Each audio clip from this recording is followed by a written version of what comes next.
Hey guys, tonight we begin with something a little darker. A time of frostbitten fingers, empty stomachs, and shared cups. We're diving into what life was really like for a medieval peasant during the harshest months. Forget the festive winter, holidays, and cozy hearths that stories sold you. The truth is, you probably wouldn't survive a single winter as a medieval peasant, and I'll explain why today. So, before you get comfortable, to like the video and subscribe, but only if you genuinely enjoy what I do here. And let me know in the comments where you're hearing this from and what time it is for you. It's always fascinating to me seeing who's joining us from around the world. Now, dim the lights, maybe turn on a fan for that soft background noise, and let's ease into tonight's journey together. Congratulations! You've just woken up in the year 1327. The good news is you're alive. The bad news, your toes are numb from the cold that seeps through the packed earth floor beneath your sleeping pallet. There's no memory foam, no, just a lumpy sack stuffed with straw that you share with your brother. The straw was changed last spring and now hosts a small civilization of fleas and lice that feed on you while you sleep. The bite marks itch, but you've grown so used to them you barely notice anymore. The cottage is dark, so dark that even with your eyes open, you see almost nothing. No electricity, no nightlight, no. During winter, darkness is your constant companion for 16 hours a day. You know it's time to rise not by an alarm, but by the faint gray light seeping through the single unglazed window. Just a small opening covered with a piece of stretched animal bladder that keeps some of the wind out, but lets a little light in. Your breath forms clouds in the freezing air. The fire in the central hearth has died down to embers overnight. It's your job to revive it each morning before the rest of the family rises. You're 10 years old enough for responsibility. If the fire goes out completely, your family might not eat today. There are no matches, no lighters, no. You have to nurse the embers, adding small bits of dried moss and gentle breaths until you can add splinters of wood. The floor beneath your bare feet is packed earth, cold and slightly damp. There are no rugs, no slippers, no, just the hard ground that never truly dries out in winter. Your toes are red and chapped, with chilblains that itch and burn. You've never known anything different. Your home is one room. Not a one-bedroom house, no. A single room where everyone lives. Your parents, your 4 siblings, occasionally a grandparent, and during the coldest nights, even the family's most valuable animals. The goat and chickens add their smell to the already thick air. Wood smoke, unwashed bodies, the chamber pot. In the corner, last night's pottage. But they also add warmth, and warmth is life. The walls are wattle and daub, a lattice of sticks packed with a mixture of clay, straw, manure, and whatever else would hold together. They're uneven and forever crumbling, needing constant repair. There are gaps where the cold finds its way in. No insulation, no drywall, no, just a thin barrier between your family and the elements that always seems to be failing somewhere. The fire catches, and you add a small log from the carefully rationed pile. Wood is precious in winter. Each log represents hours of labor, cutting, hauling, splitting, drying. Run out of wood in January, and you might not see spring. No central heating, no electric blankets, no. Just this small fire that everyone will cluster around until bedtime.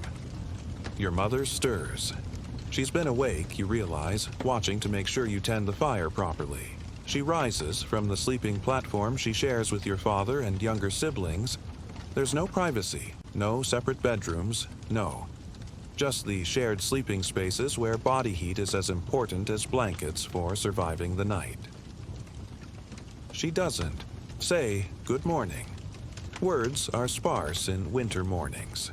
They use precious warmth. Instead, she nods at you and reaches for the iron pot hanging beside the hearth. It contains last night's pottage. A thick porridge of whatever vegetables and grains were available.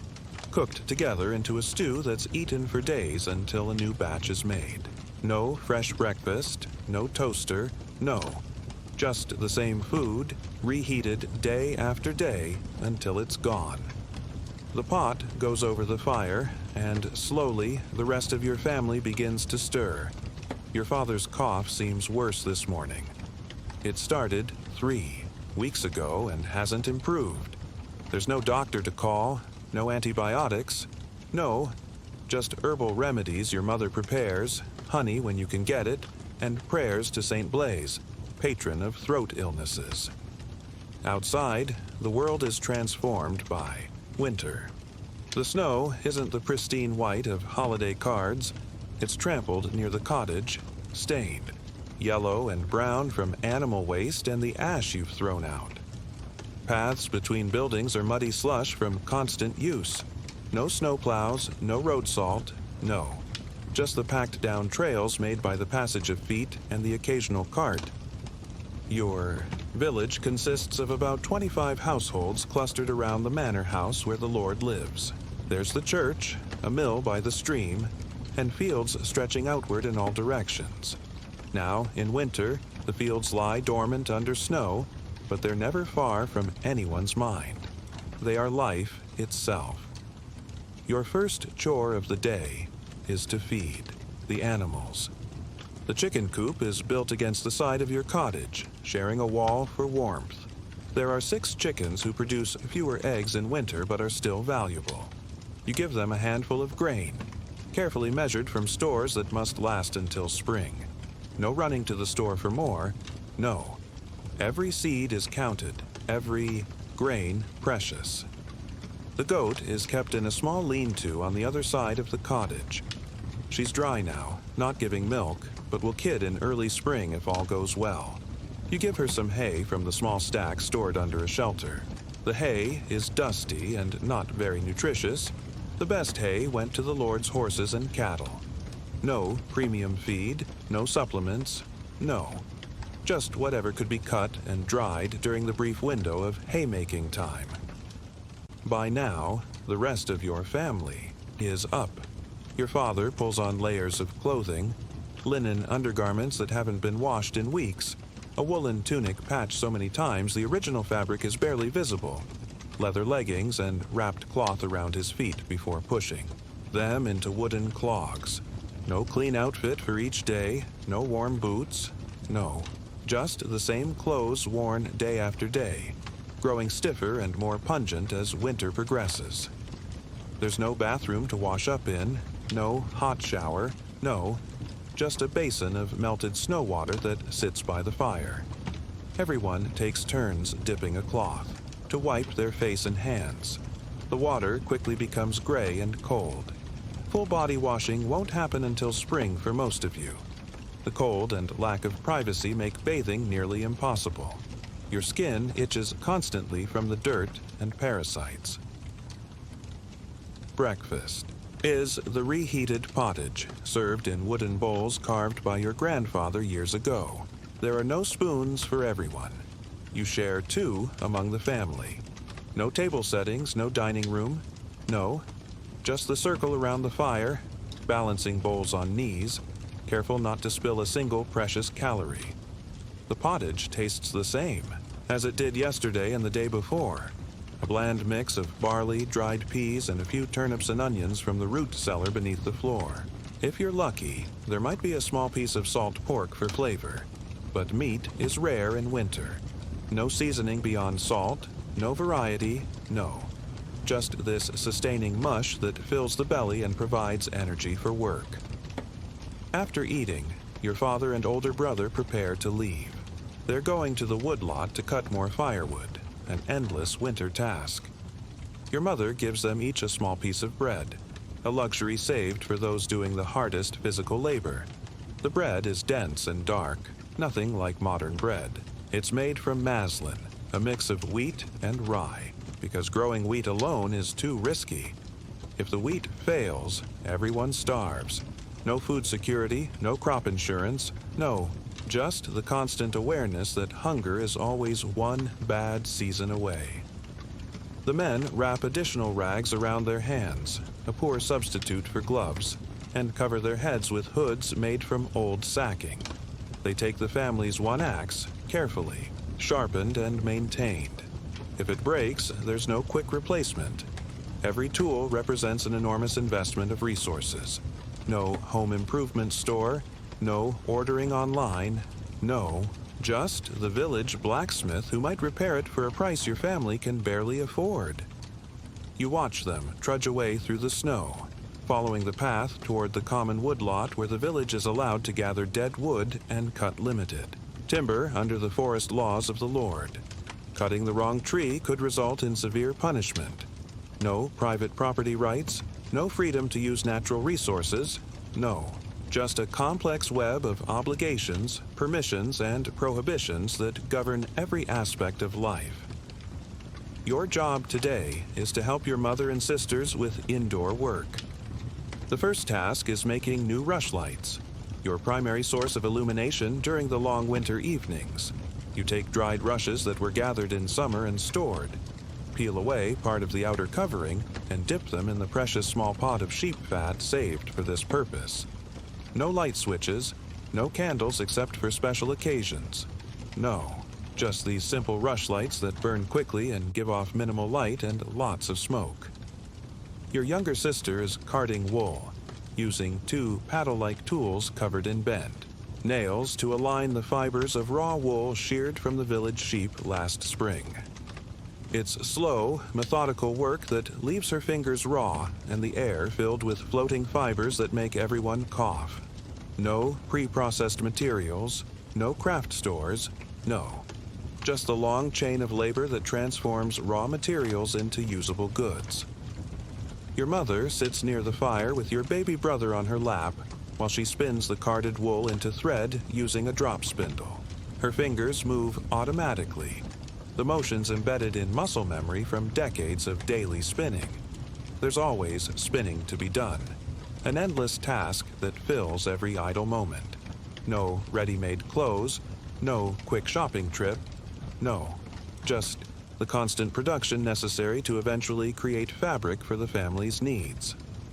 The cottage grows marginally warmer as the fire burns and bodies move about in the enclosed space.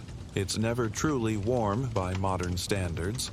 The temperature might reach 50 degrees Fahrenheit at best. Your family has adapted to the cold, wearing layers of clothing indoors, moving constantly, sitting close to each other and the fire. No thermostat. To adjust, no heating system, no. Just the management of cold as a fact of existence.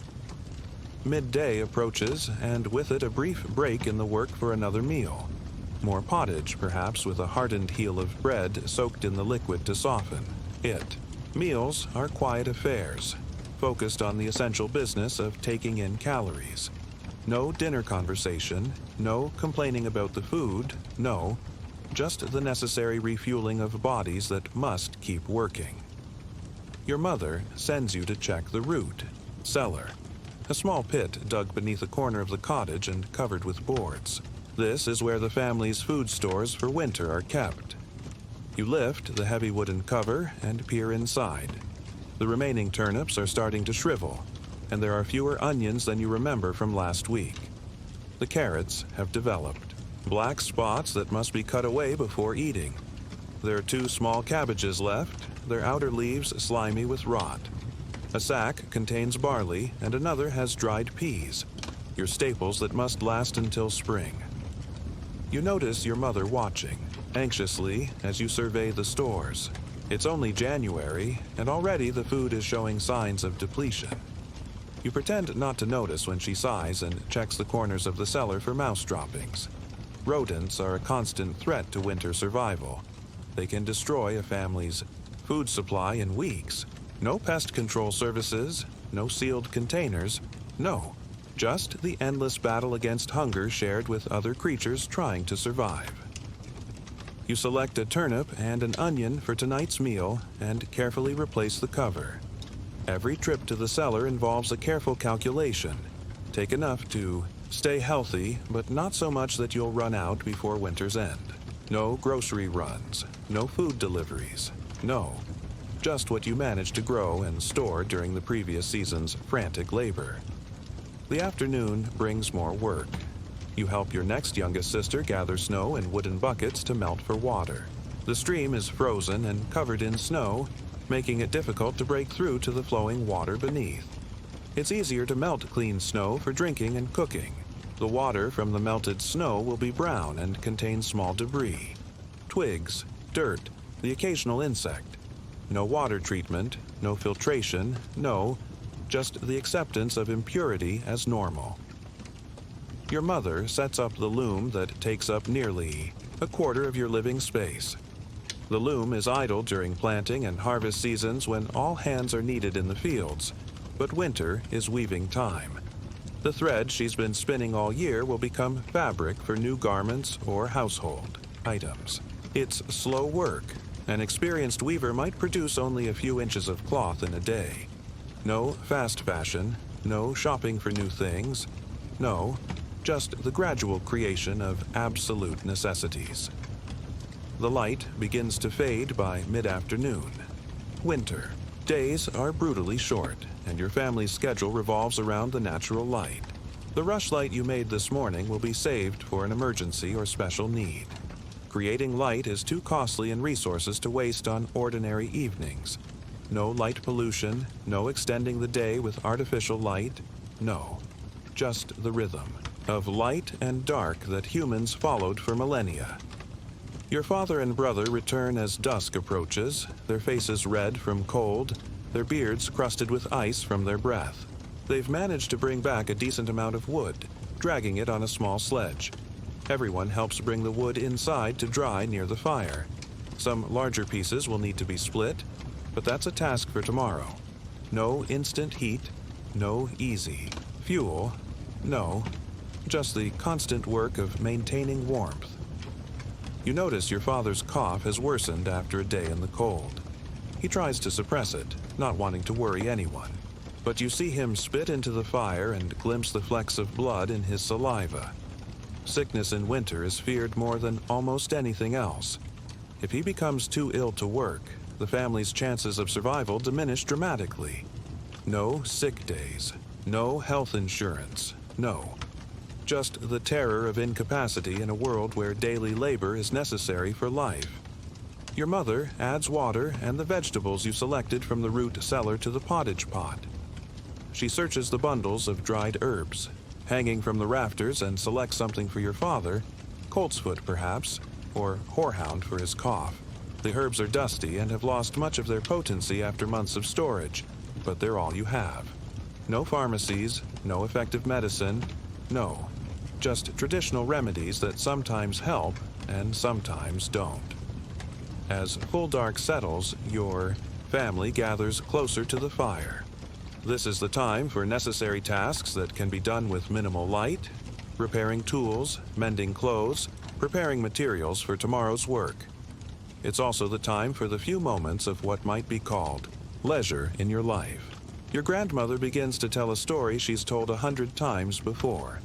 A tale of saints and miracles that offers hope of a world beyond the immediate struggle for survival. You've heard this story every winter for as long as you can remember, yet you still listen attentively. Stories are treasures in a world without books, television, or internet. They're passed down orally, changing slightly with each telling, carrying the wisdom and beliefs of generations. No entertainment on demand, no distractions from reality. Just the human voice in the darkness and the images it creates in the mind. The evening meal is more pottage, now with the added vegetables making it slightly thicker. Everyone eats slower now, savoring the warmth and fullness it provides. This will be the last food until tomorrow.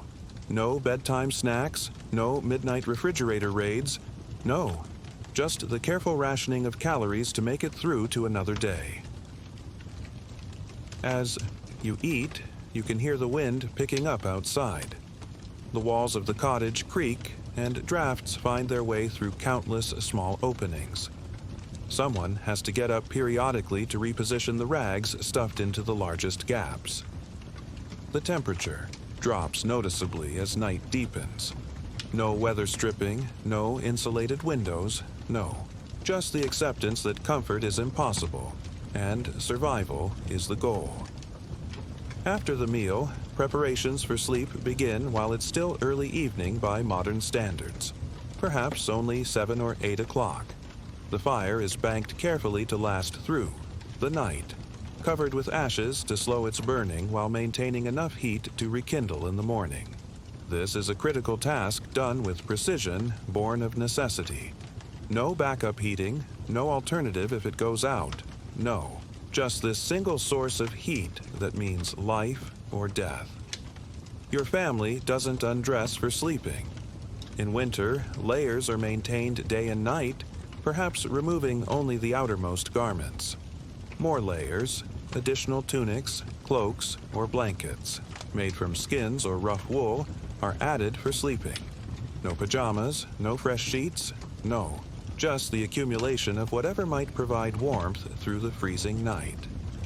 The sleeping arrangements are communal, with the entire family on the raised platform built along one wall of the cottage. You sleep sandwiched between siblings, your parents at one end with the baby, perhaps your grandmother at the other. The shared body heat is as important as any blanket. No personal space, no privacy, no. Just the closeness that ensures survival. You lie awake for a time, listening to the sounds of the night, your father's coughing, the baby's occasional fussing, the wind in the thatch above, the creak of timber, the scurrying of mice in the walls, the distant howl of wolves from the forest.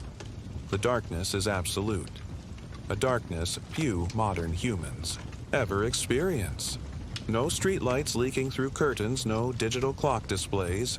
No, just the complete absence of light that makes the boundaries between self and world. Sleeping and waking, life and death seem suddenly less certain. Sleep comes in stages, interrupted by discomfort, cold, and noise. Your dreams are vivid, with hunger and warmth. Sometimes you're not sure if you're awake or asleep as the night stretches endlessly. No comfortable mattress, no sound machine, no. Just the hard reality of pre-modern sleep with all its fragmentation and intensity. The night passes slowly, measured by the gradual dying of the fire's glow and the increasing cold that seeps into your bones despite the shared warmth of your family. No alarm clock needed, no. Your body knows when morning approaches, and you stir in the pre-dawn darkness to begin again the critical task of rebuilding the fire. And so the day begins again, nearly identical to the one before. The medieval winter is not measured in weekends and weekdays, not divided into work and leisure. No calendar on the wall marking days until spring. No. Just the endless cycle of survival tasks punctuated by holy days that bring their own work and obligations. The church bell rings for prime, the first office of the day. In better weather, you would be expected to attend Mass, but in the depths of winter, only the most essential church attendance is required. The priest understands the realities of peasant life in winter. No separation of religious and practical. Life, no. Just the integrated existence where spiritual obligations are as real as physical needs. Today, your mother declares it necessary to check on your nearest neighbors, an elderly couple whose own children have all died or moved to other villages. This is not charity as we understand it today, but mutual aid essential for community survival. No social services, no checking in by phone, no. Just the direct human connections that form the only safety net available. You accompany your mother through the snow to the neighboring cottage, carrying a small bundle of firewood as a gift. The neighbor's home is similar to yours, but smaller and in worse repair. The old man has been unable to maintain it properly as his strength fails. Inside, you find them huddled by a meager fire. The woman's feet show the blackened signs of frostbite. No emergency room, no specialized medical care, no, just the community knowledge of how to treat such conditions with limited resources. Your mother sets about helping them, rebuilding their fire, checking their food stores, applying a poultice of herbs to the woman's feet. You sweep their floor and stuff fresh rags into the worst gaps in the walls. This isn't exceptional kindness, but expected behavior. No individualism as we understand it, no. Just the recognition that survival is communal and obligation to others is absolute. When you return home, more work awaits. Every day is filled with the same tasks, repeated endlessly: managing fire, preparing food, maintaining shelter, caring for animals, producing and repairing essential items. The monotony is broken only by crises: illness, injury, or weather, events that threaten the precarious balance of survival. Rumors have reached the village of sickness in the next settlement over the ridge. Several people have died with symptoms of coughing, fever, and dark spots on the skin. Your mother makes the sign of the cross when she hears this news and adds extra herbs to the family's pottage. No disease control, no vaccines, no. Just folk remedies, prayer, and the hope that death will pass by your door. Your father's cough continues to worsen. He tries to work despite his illness. There is no choice. One day, he cannot rise from the sleeping platform. His breathing is labored, and heat radiates from his skin. Your mother sends your older brother to work in his place and does what she can for your father. No sick leave, no hospital, no. Just the terrible knowledge that many who take to their beds in winter never rise again. The village priest visits, bringing blessed candles and performing last rites, just in case. He's seen this illness before and knows its progression. The church is the closest thing to medical care available to your family. No specialists, no second opinions, no. Just the ancient rituals that provide comfort, if not cure. For 3 days, your father hovers between life and death. The cottage becomes entirely centered around his care, keeping him warm, trying to get him to drink herbal infusions, praying constantly. The ordinary work continues because it must, but now with one less pair of hands and the pall of possible tragedy hanging over every moment. On the 4th day, the fever breaks. Your father is terribly weak but alive. There will be no quick recovery. Convalescence is slow and uncertain. No therapeutic diet, no medications to speed healing, no, just the gradual rebuilding of strength if he's fortunate enough to fully recover. While your father recuperates, your family must work even harder to compensate for his inability to contribute. You take on tasks normally reserved for older children, learning as you go. No childhood protected from adult responsibilities, no, just the early integration into the full work of survival. The winter seems endless. February brings colder temperatures and heavier snow. The paths between cottages become nearly impassable. For days, your family remains inside, conserving energy and resources. You can hear the wind finding every gap in the walls, feel the cold seeping through the packed earth floor. No snow days, no winter vacations, no, just the endurance of conditions that cannot be changed. Food stores continue to diminish. Your mother begins to serve smaller portions of pottage, watered down to make it stretch further. Everyone is hungry all the time, but no one complains. Hunger in late winter is normal, expected. No emergency food supply, no food banks, no, just the acceptance of seasonal scarcity as part of life. You begin to dream of green things, the first shoots of spring, fresh vegetables, the taste of something other than pottage and dry bread. Your body craves the vitamins and minerals it's been missing all winter. Many in the village show signs of deficiency: bleeding gums, slow-healing wounds, skin conditions. No nutritional supplements, no balanced diet, no, just the accumulated physical debt that winter imposes. By March, the true hunger months arrive. The root cellar is nearly empty now, with only a few shriveled vegetables and a carefully rationed supply of grain remaining. your family begins to incorporate foods rarely eaten otherwise. Bitter greens foraged from patches of ground where the snow has melted. Bark bread made by adding ground tree bark to the last of the flour. Soup made from boiling leather scraps to extract any remaining nutrients. No disgust at unusual foods, no. Just the pragmatic consumption of anything. That might sustain life. You watch as your mother cuts her own portion to feed the younger children. She's grown noticeably thinner, her face gaunt and her movements slower. No self-sacrifice as a virtue, no. Just the biological imperative of adults ensuring the survival of offspring, even at personal cost. The village as a whole suffers. At Sunday Mass, now attended regardless of weather as people seek both spiritual comfort and the physical warmth of gathering, you notice others showing the same signs of winter's toll. Conversations after church center on how long supplies will last, whether anyone has heard from the traveling merchants who might bring grain from other regions, whether the Lord will open his stores to prevent starvation among his tenants. No economic safety nets, no imported food, no. Just the closed system of local resources and social obligations. Disease spreads easily among the weakened population. A flux moves through the village, causing severe diarrhea that further depletes already malnourished bodies. 2 elderly villagers and an infant die within a week. Their bodies are stored in the church until the ground thaws enough for burial. No hospitals to intervene. No rehydration treatments. No. Just the acceptance of death as winter's harvest. Your family is lucky. The flux passes through without taking anyone, though your youngest sister is severely weakened.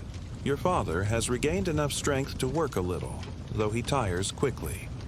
The family adapts, adjusting expectations and labor distributions daily based on who has strength for which tasks. No fixed roles, no. Just the fluid response to changing conditions that might mean survival. As March progresses, signs of spring's approach appear. Slightly longer days, occasional warmer winds, patches of bare ground emerging from melting snow. The psychological effect is powerful, providing hope after months of endurance. No separation from natural cycles, no. Just the deep attunement to seasonal changes that modern humans rarely experience. Your mother sends you to check for the first wild edibles, watercress near the stream, young nettles in sheltered spots, the shoots of wild garlic in the woods. These first green foods are gathered with reverence, added to the thin pottage to provide desperately needed nutrition. No grocery store produce sections, no imported fruits, no. Just the profound gratitude for local plants breaking dormancy. The work begins to change with the season. Preparations for planting must begin. Checking stored seed for viability, repairing tools that will be needed, clearing drainage ditches as the snow melts. There's an urgency to this work that belies the still freezing temperatures and frequent snow squalls. No weather forecasts to plan by, no. Just the knowledge that being unprepared when planting time arrives could mean next winter's starvation. Your family has survived another winter, though not without cost. Everyone is thinner, weaker, bearing new scars or chilblains or chronic coughs that may never fully heal. Your grandmother's fingers are permanently bent from cold and arthritis. Your brother walks with a slight limp from a fall on ice. Your mother's teeth are fewer than last autumn. No complete recovery, no restoring full health, no. Just the accumulation of winter's marks on bodies that will probably not survive to old age by modern standards. Yet there is genuine joy when the first spring planting begins. The smell of turned earth, the feeling of mud between fingers instead of snow, the sight of the first seedlings emerging. These sensations represent not just the return of easier times, but the renewal of life itself. No disconnection from food. Sources, no. Just the direct participation in the cycles of growth that sustain human existence. The hunger doesn't end with the first planting, though. This is the starving time when winter stores are gone but new crops have not yet produced food. Your family subsists on wild plants, the occasional egg as chickens resume laying, whatever can be foraged or hunted or begged.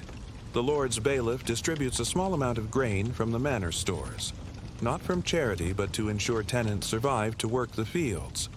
No welfare without purpose, no, just the calculation of how little can be given, while maintaining a viable workforce. The work of spring and approaching summer is relentless, harder in many ways than winter's tasks. Fields must be plowed, planted, weeded, protected from animals and weather. The physical labor requires calories that bodies don't have to spare, creating a deficit that may never be fully recovered.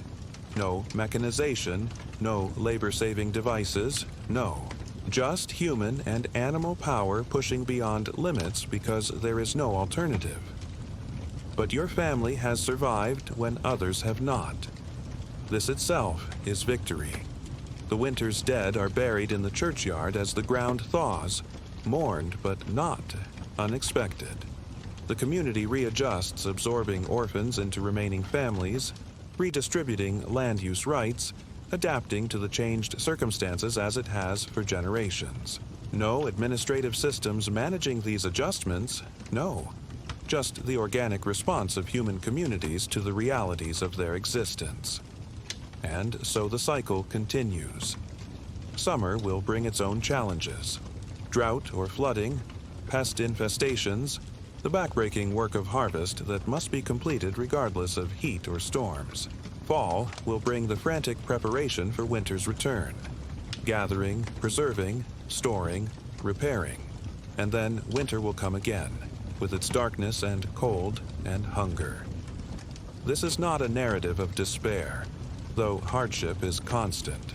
Medieval peasants created lives of meaning within these constraints, celebrating weddings and births, observing religious festivals that punctuated the year with color and feasting, finding beauty in craftsmanship and music, maintaining complex social bonds, laughing and loving despite everything.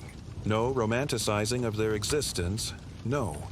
Just the recognition that human life adapts to its conditions and finds purpose even in struggle. The medieval winter, with all its physical suffering, existed within a framework of community and belief that made it endurable. No isolation of nuclear families, no crisis of meaning, no. Just the shared experience of a community facing nature's challenges together, bound by mutual need and common understanding. As spring firmly establishes itself and the worst hunger recedes, your family's bodies begin to recover. Weight returns slowly, energy increases, the constant cold-induced pain fades from joints and extremities. The psychological burden lifts as well. The fear of not surviving eases, replaced by the focused work of growing and preparing for the next cycle. No post-traumatic stress treatment, no. Just the resilience built into humans who have never known any different existence. The winter becomes a story told during summer work. Remember when Father was so ill? Remember the snow that nearly collapsed the roof? Remember how Mother made soup from nothing? These shared memories bind your family together, create the narrative of your shared survival. No written records of ordinary lives, no, just the oral tradition that preserves experience between generations. And when next winter approaches, your family will be ready. Not with modern preparations of stored food and fuel reserves, heated homes and warm clothing, but with the accumulated wisdom of generations who have faced the same challenges, the knowledge of which mushrooms to dry for winter stews, which herbs preserve best for medicine, how to position the sleeping platform to benefit most from the hearth's heat, when to slaughter the pig to make meat last longest, how to predict weather from cloud patterns and animal behavior, which neighbors might need help and which might offer it. This knowledge is not written in books but embedded in practices, encoded in seasonal rhythms, embodied in the very muscles that perform the necessary tasks. No formal education about survival, no. just the living tradition of everyday life where each repetition reinforces the learning. As you grow older, you will add to this knowledge, adapting to changing conditions, improvising solutions to new problems. You will pass this learning to your own children, not through instruction but through the daily participation in the work of staying alive. No separation between living and learning. No, just the continuous process of existence within the constraints of your time and place. The medieval winter is not just a season, but a state of being, a complex interaction between natural conditions, social structures, technological limitations, and human bodies. Its harshness shapes everything from architecture to family relationships, from religious practices to community organizations. No aspect of life remains untouched by the fundamental challenge of cold and scarcity.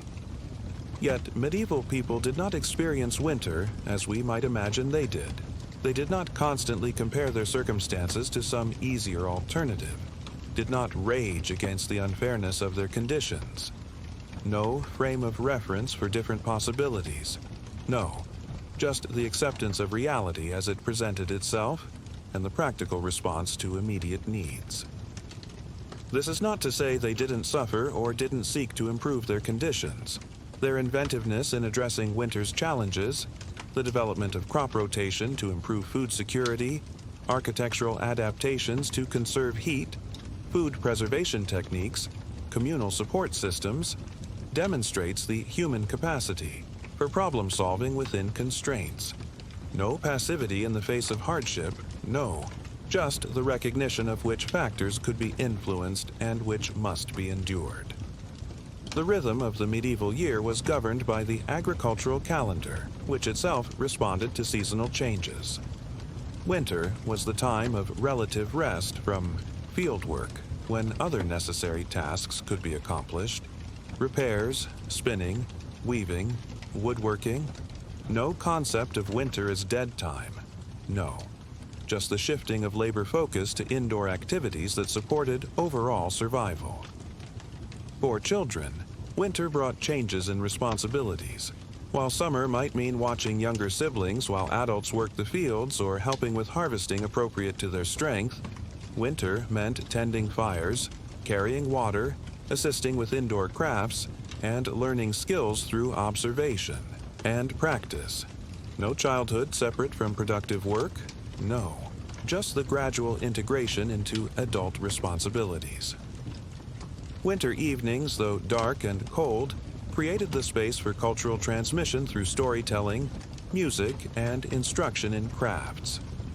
Gathered around the central hearth, older generations passed knowledge to younger ones through direct demonstration and oral tradition. No formal educational institutions for most, no, just the organic transfer of both practical skills and cultural values within the family and community. The medieval understanding of winter included spiritual dimensions that modern people might find unfamiliar. The physical hardships of the season were placed within religious frameworks that gave them meaning beyond mere suffering. The liturgical calendar overlaid the agricultural one, with Advent and Christmas, Lent and Easter providing spiritual rhythms that corresponded to natural cycles of darkness and light, death and rebirth. No secular experience of seasonal change, no, just the integration of physical and spiritual realities. Disease in winter was understood differently as well. Without knowledge of germ theory, illness was attributed to imbalances in bodily humors, divine punishment, or malevolent influences. Treatment focused on restoring balance through diet, herbs, or spiritual interventions. No expectation of cure as we understand it, no. Just the hope of restored harmony within the body and between the person and larger forces. The cold itself was managed through layers of clothing, strategic use of fire, body heat, and architectural adaptations rather than through heating entire spaces. The concept of comfort meant something different. Not the absence of discomfort, but its reduction to manageable levels. No expectation of constant physical ease, no. just the appreciation of relatively better conditions against the background of general hardship. Sleep patterns adapted to winter darkness, with people typically sleeping in two phases: a first sleep for several hours after dusk, followed by a period of wakefulness used for quiet tasks or conversation, then a second sleep until dawn. No artificial extension of daylight to maintain summer schedules, no, just the accommodation of human activity to natural light patterns. The sounds of winter were distinctive. The silence of snow-covered landscapes broken by wind through bare branches, the crack of ice, animals in their shelters, the rhythmic activities of indoor work. Human voices were precious in this quieter world, carrying stories and songs that preserved community knowledge and identity. No background noise of mechanical systems, no, just the acoustic environment shaped by natural elements and necessary tasks. Smells defined the winter world as well. The smoke from fires, the close odors of unwashed bodies and animals in confined spaces, the limited range of foods, the absence of growing things. These smells were not experienced as negative, but simply as the olfactory reality of the season. No artificial fragrance, no masking of natural odors, no, just the acceptance of sensory experiences as they were. Touch meant something different in a world where physical comfort was rare. The feel of a relatively warmer spot near the fire, the texture of wool against skin, the pressure of bodies close together for warmth. These sensations took on heightened significance. No touch-deprived existence, no. Just the constant physical connection to other people, animals, and the materials of daily life.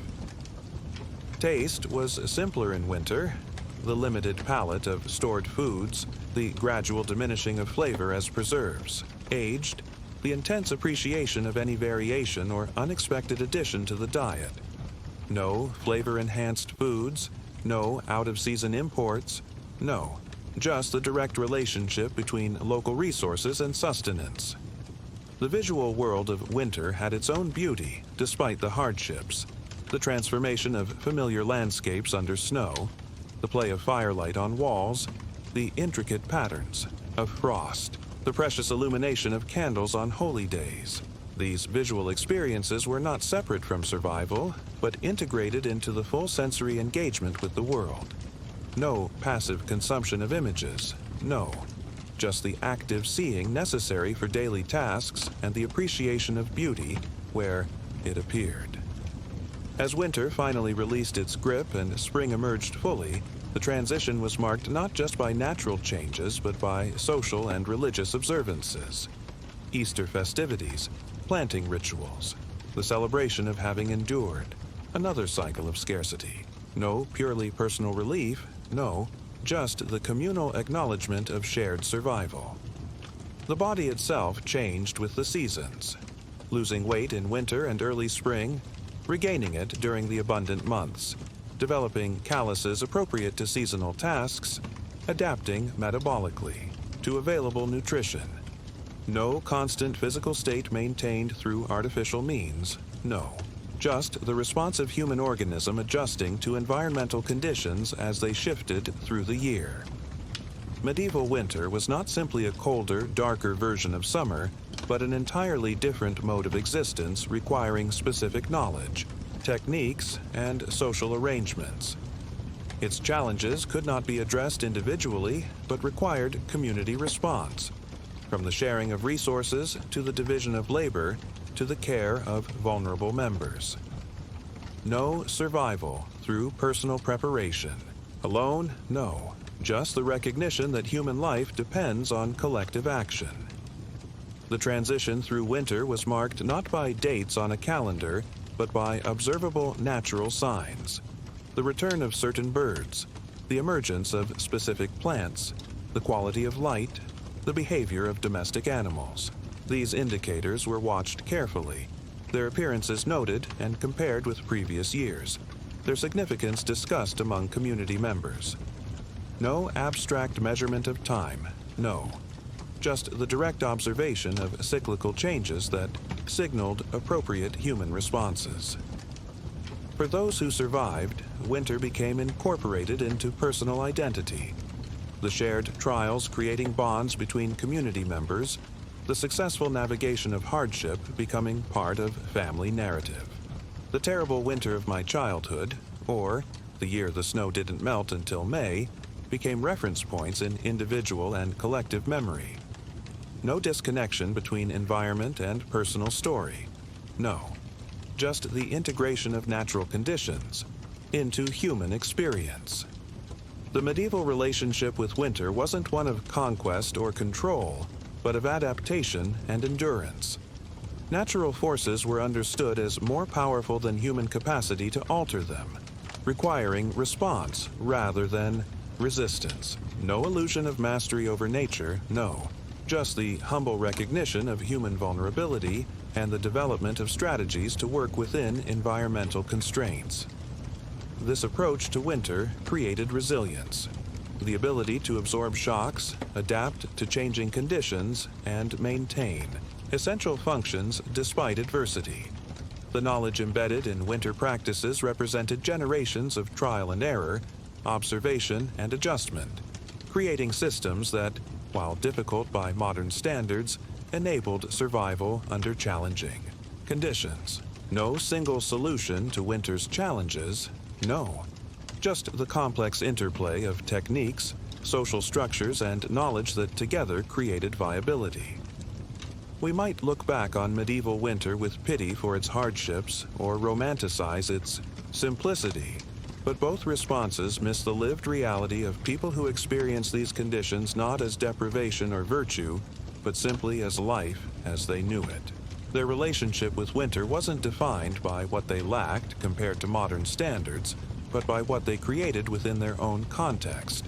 Communities capable of enduring, knowledge systems that preserved essential information, practices that sustained life through scarcity, and cultural frameworks that gave meaning to the cycle of seasons. In this way, medieval winter offers not just a contrast to our present circumstances, but a window into human adaptability, the capacity to create viable ways of life within widely varying conditions. No single correct way to be human, no. Just the remarkable diversity of responses to environmental challenges across time and space. The legacy of medieval winter survival techniques remains embedded in cultural practices, architectural features, agricultural methods, and food. Traditions that persist even when their original purpose has been forgotten. No complete break with the past, no. Just the gradual transformation of necessary adaptations into cultural heritage. As spring fully establishes itself and your family's focus shifts entirely to the growing season, winter recedes in immediate concern, but remains present in planning, in memory, and in the physical marks it has left on bodies and buildings. No forgetting of hardship once it passes, no. Just its incorporation into the continuing story of survival that binds your family to those who came before and those who will follow. And so the cycle continues, year after year, generation after generation, the endless rhythm of scarcity and abundance, cold and warmth, darkness and light that shaped human existence for centuries. No static conditions, no final solutions, no, just the dynamic response to changing circumstances that defines life itself. As you listen to your mother telling your younger siblings stories of winter's past while planting the first seeds in the newly thawed garden, you understand without being told that you're part of something larger than your individual experience. A chain of human adaptation stretching backward and forward in time, connecting you to both ancestors and descendants, through the shared knowledge of how to endure winter's challenges. No isolation in time. No. Just the continuing flow of human experience through the seasons of life. This understanding is not intellectual, but visceral, embedded in the very muscles that know the weight of a water bucket, the fingers that recognize the texture of properly, Carded wool, the nose that can detect the first hint of rot in stored vegetables. No formal education about seasonal survival, no. Just the bodily knowledge accumulated through repeated experience. Your awareness of winter begins long before the first snow falls. The signs are everywhere for those who know how to read them. The thickness of animal fur, the height of hornets' nests, the abundance of nuts, the behavior of birds. These observations are discussed among villagers, compared with memories of previous years, interpreted through both practical knowledge and folkloric belief. No separation between science and tradition, no, just the integrated ways of knowing that inform preparation. Winter's approach transforms ordinary tasks into survival imperatives. The cutting and stacking of firewood is not just another chore, but a life or death calculation. Each log representing future warmth, each properly split piece a small victory against the coming cold. No abstract relationship with resources, no. Just the direct connection between daily labor and continued existence. Food preservation takes on similar urgency as summer wanes. The smoking of meat, drying of fruits, fermentation of vegetables. These techniques represent generations of trial and error knowledge passed through families. Each preserved food carries with it not just nutrition, but the accumulated wisdom of ancestors. No written recipes, no standardized methods, no, just the embodied knowledge of hands that have performed these tasks for a lifetime.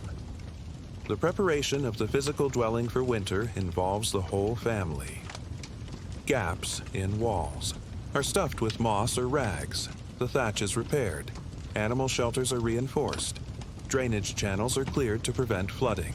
Children as young as 3 or 4 participate according to their abilities, handing tools to adults or carrying small bundles of materials. No separation between productive work and play. No, just the gradual incorporation into necessary tasks. That begins almost from infancy. Winter changes the social fabric of the village as well.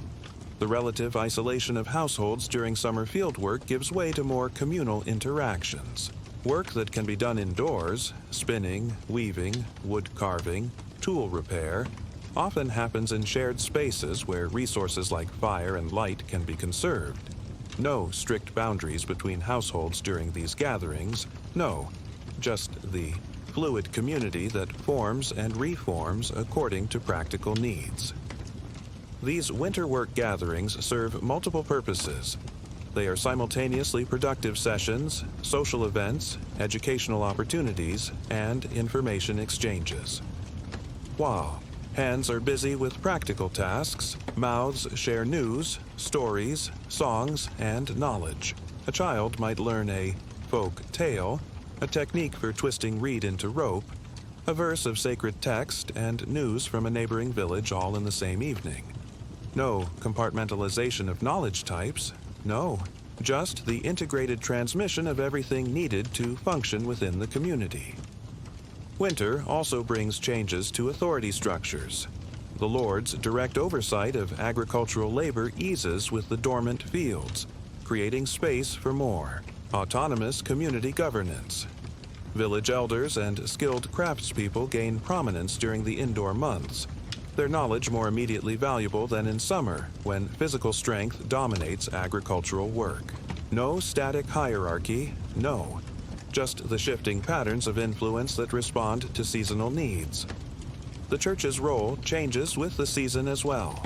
While spirituality remains central year-round, winter brings greater focus on religious instruction and preparation for important liturgical events. The parish priest might spend more time teaching children their catechism, preparing adults for confession, or discussing theological matters that summer's busy schedule doesn't accommodate. No separation between practical and spiritual education. No, just the integrated formation of people who exist simultaneously in material and divine realities. Your experience of time transforms during winter. Without clocks or calendars beyond the church's marking of holy days, time is measured by tasks, by light, by physical sensations of hunger and fatigue. Days may blend together, distinguished only by variations in work or food or weather. No arbitrary divisions of hours and minutes. No, just the natural rhythms that govern human activity in response to immediate conditions. Sleep expands to fill the darkness, though rarely in uninterrupted stretches. Your family might retire shortly after dusk, but throughout the night, someone rises to check the fire, tend to animals, or soothe a crying child. Conversations happen in the quiet hours between sleep phases, creating an intimacy different from daytime interactions. No expectation of 8 continuous hours, no. Just the flexible patterns of rest and activity that adapt to both natural light and practical necessities. The darkness itself becomes a presence during winter, not merely the absence of light, but an entity with its own qualities. It brings dangers, the risk of injury from unseen obstacles, the predators that move more boldly near human settlements when hunger grows, the disorientation that can lead to fatal exposure if one wanders too far from shelter. But darkness also brings possibilities: the deeper sleep that conserves energy, the focused work on tasks that require minimal vision, the stories and songs that flourish when visual distractions recede. No simple negative relationship with darkness, no, just the complex adaptation to its seasonal dominance. Your physical senses adapt to winter conditions in ways modern humans rarely experience. Vision becomes acute in low light. The ability to distinguish subtle variations in the gray world of winter landscapes develops through necessity. Hearing sharpens to detect changes in wind patterns that might signal weather shifts, or to recognize animal movements that could mean food.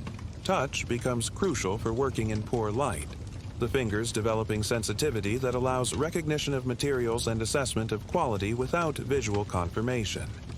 No sensory redundancy, no, just the full engagement of all available means of gathering information essential for survival.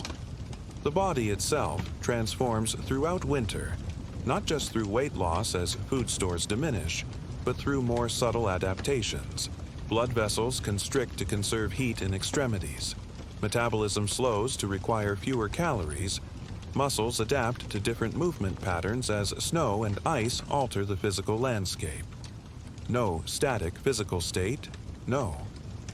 Just the responsive organism constantly adjusting to changing environmental conditions.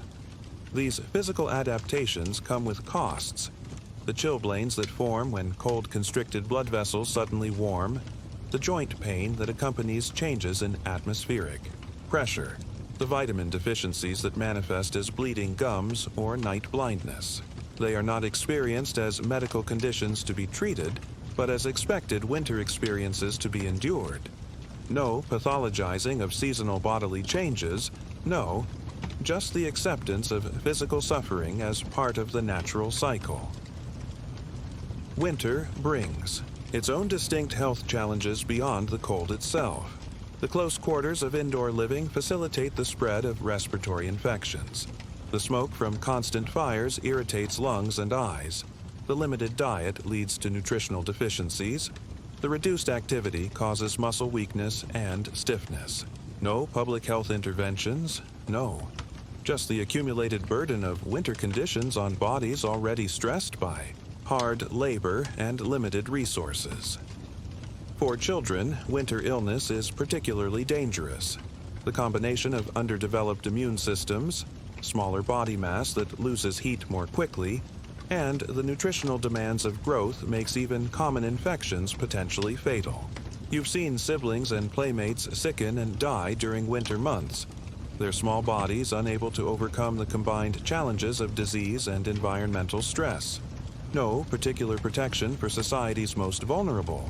No, just the harsh reality of survival odds that favor the strongest. Yet winter also brings opportunities for healing practices that busier seasons don't allow. The preparation of herbal remedies, the setting of bones broken during harvest work, the treatment of chronic conditions, all receive more sustained attention during the indoor months.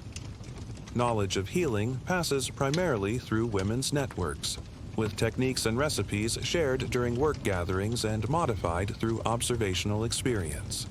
No formal medical training, no. Just the practical apprenticeship in maintaining health with limited resources. Food dominates winter consciousness, more than in any other season. Not just its preparation and rationing, but its centrality to every aspect of survival. Each meal is evaluated not merely for immediate satisfaction, but for its contribution to heating the body, providing sustained energy, and maximizing the use of available stores. No eating for pleasure alone, no. Just the calculated consumption, necessary for continued existence. The taste of winter is distinctive, dominated by fermentation, smoke, and storage-induced transformations. Cabbage becomes sauerkraut. Milk becomes cheese. Meat takes on the flavor of smoking woods. Bread grows increasingly dense as the quality of stored grain diminishes. These tastes are not experienced as inferior to fresh foods, but as different, appropriate to the season, carrying their own satisfactions. No value hierarchy of freshness, no. Just the acceptance of seasonal variations in food quality and character. The rhythm of eating changes with the season as well. While summer might bring multiple light meals spaced throughout a long day of physical labor, winter often means fewer, larger meals that provide sustained energy and the thermic effect of digestion that helps maintain body heat. The main meal might come at midday, providing calories for the remaining hours of light, with something lighter in the evening before sleep. No standardized meal schedule, no. Just the practical adaptation of eating patterns to energy needs and food availability. Hunger itself becomes a familiar companion as winter progresses. Not always the acute pain of true starvation, but the constant awareness of caloric deficit, the body slowly consuming its reserves. This sensation isn't met with panic, but with pragmatic response, reducing activity to conserve energy, focusing on essential tasks, drawing on community resources when individual supplies fail. No expectation of constant satiety, no, just the management of inevitable scarcity through behavioral adaptation. The relationship with animals shifts during winter. Working animals like oxen or horses require precious resources to maintain, yet produce little immediate benefit while fields lie dormant. Their care represents an investment in future agricultural capacity rather than current utility. No questioning of this allocation of scarce resources, no. Just the long-term thinking that prioritizes spring plowing capacity over winter comfort. Smaller domestic animals take on heightened importance. Chickens for occasional eggs, goats or sheep for milk if still producing, pigs preserved as ham and bacon, rabbits that can be fed on kitchen scraps and provide fresh meat during lean months. Their care becomes central to daily routines, their health monitored with attention that might seem disproportionate until one considers their critical role in winter survival.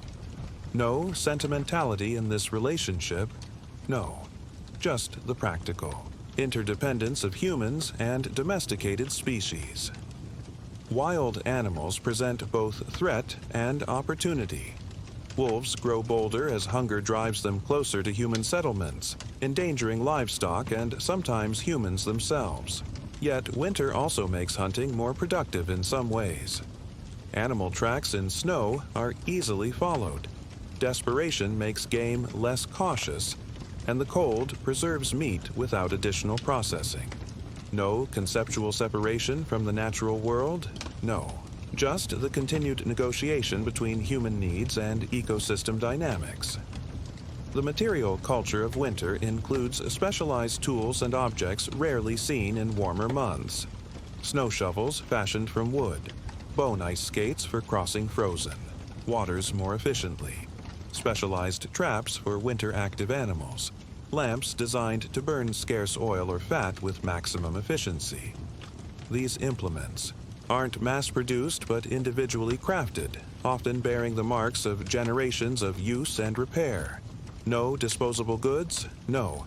Just the durable objects that represent significant investment of time and resources. Clothing serves multiple functions beyond basic warmth. Outer layers that can be adapted to changing conditions.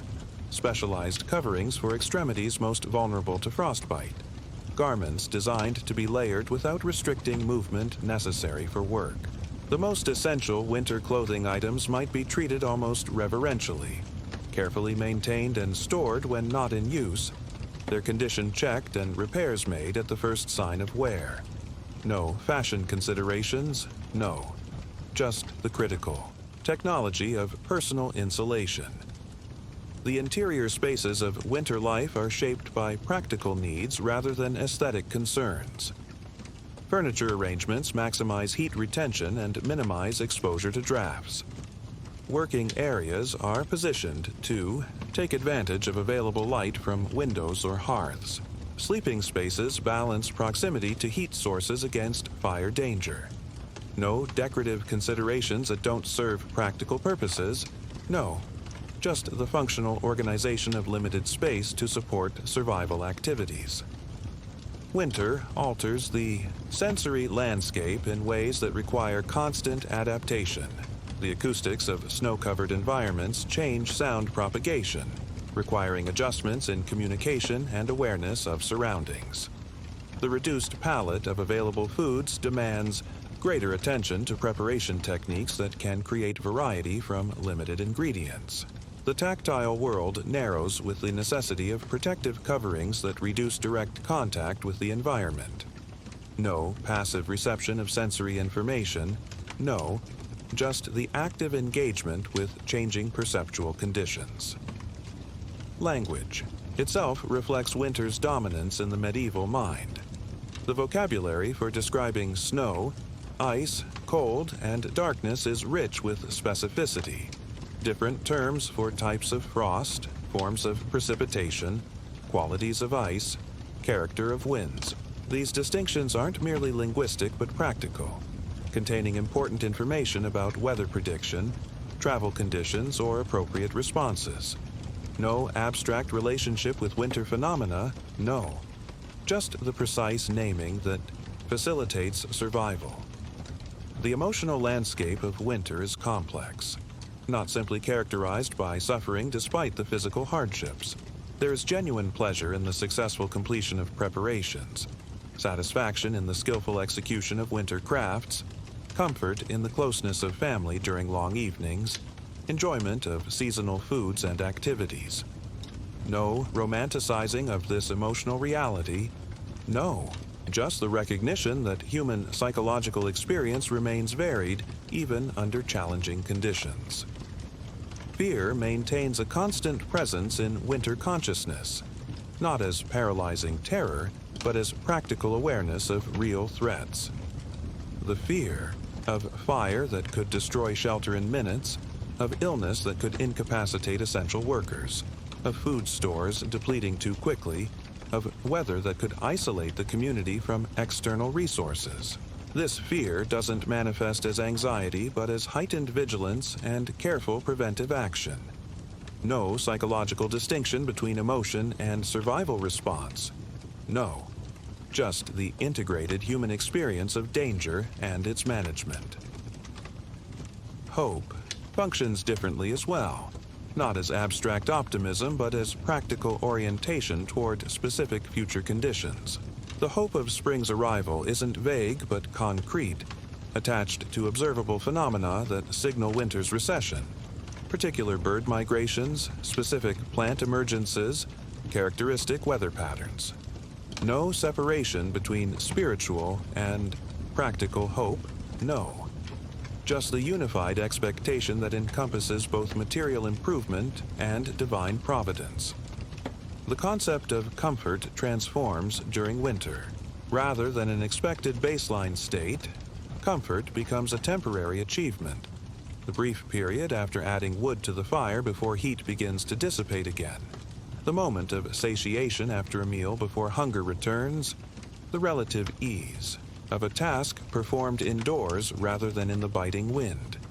These moments are savored precisely because of their impermanence. No expectation of constant comfort, no, just the appreciation of its occasional presence against the background of general hardship. Winter strips away non-essentials in every domain of life, from material possessions to social obligations to intellectual concerns. The focus narrows to what directly contributes to survival, creating a kind of clarity that disappears in seasons of greater abundance. This simplification isn't experienced as deprivation, but as appropriate alignment with immediate necessities. No artificial complications, no. Just the reduced demands of existence under pressure. For those who survive it, winter becomes incorporated into identity, not as trauma to be processed, but as challenge met through skill and endurance. The successful navigation of winter's difficulties becomes part of personal and family narrative, a source of quiet pride rather than remembered suffering. No victimhood in this relationship with environmental hardship, no. Just the straightforward acknowledgement of obstacles overcome through knowledge and effort. The medieval understanding of winter included cosmological dimensions unfamiliar to modern thinking. Winter wasn't just a meteorological phenomenon, but part of the divinely ordered cycle, its hardships potentially serving purposes beyond human comprehension. This framework didn't eliminate suffering, but placed it within a meaningful context that made it more endurable. No random universe of meaningless hardship, no.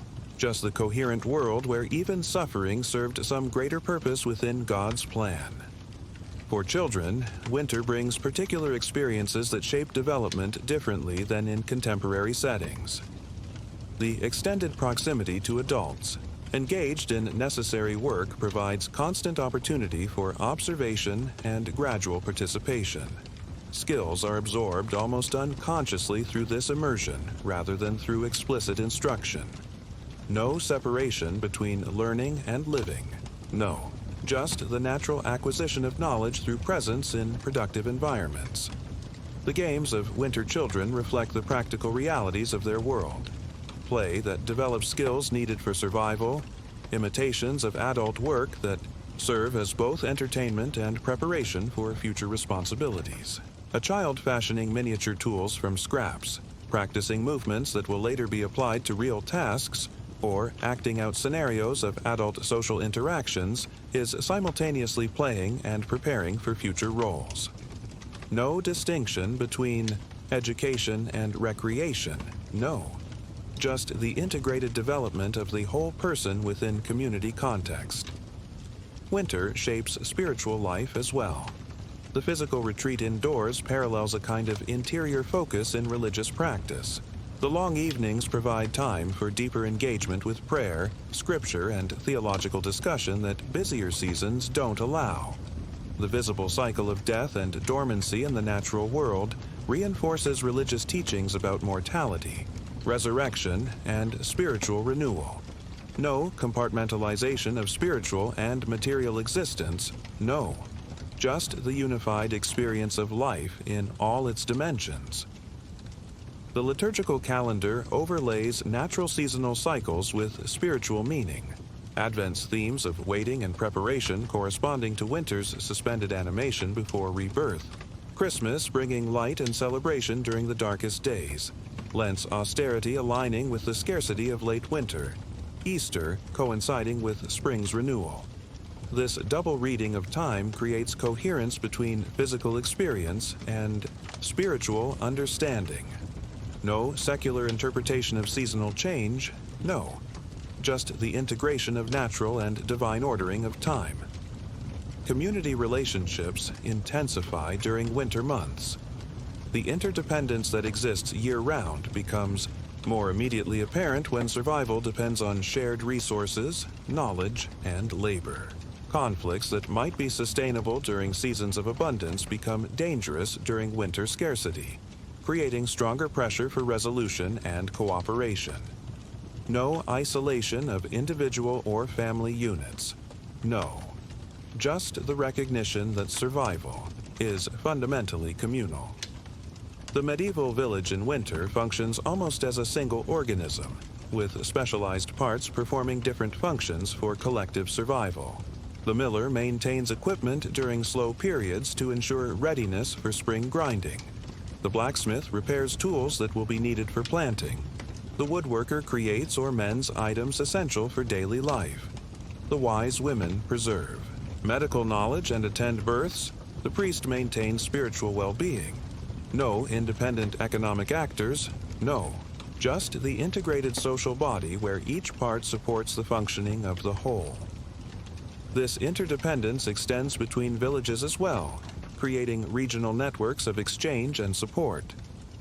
When one community experiences particular hardship, a fire destroying food stores, disease decimating population, unusually severe weather damaging infrastructure, surrounding villages contribute resources according to their ability, recognizing that such misfortune could befall any of them.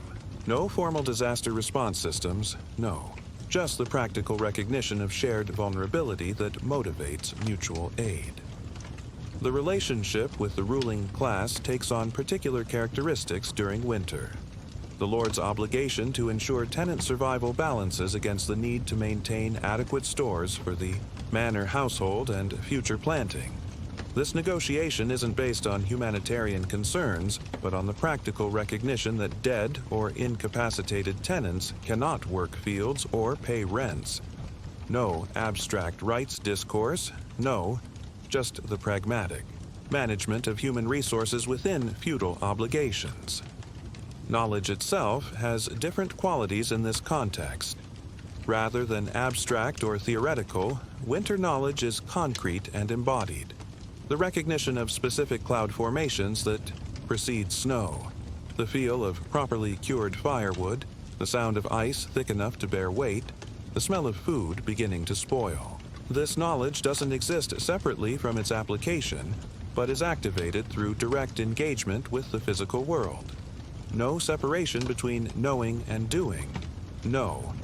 Just the integrated intelligence of the body-mind responding to environmental conditions. This embodied knowledge extends to medical understanding as well. Health and illness aren't abstract conditions, but experience states with observable manifestations. Treatment focuses not on invisible pathogens, but on restoring balance through tangible interventions. Adjusting diet, applying herbal preparations, modifying activities, performing spiritual rituals. No conceptual separation between physical, psychological, and spiritual aspects of health, no. Just the holistic approach to maintaining the integrated human being. The experience of pain differs as well. Rather than an aberration to be eliminated, pain serves as important information about bodily conditions and necessary behavioral adjustments. The ache of cold, stiffened joints signals the need for movement. The burn of frostbite indicates requiring immediate warming. The discomfort of hunger prompts resource-seeking behavior.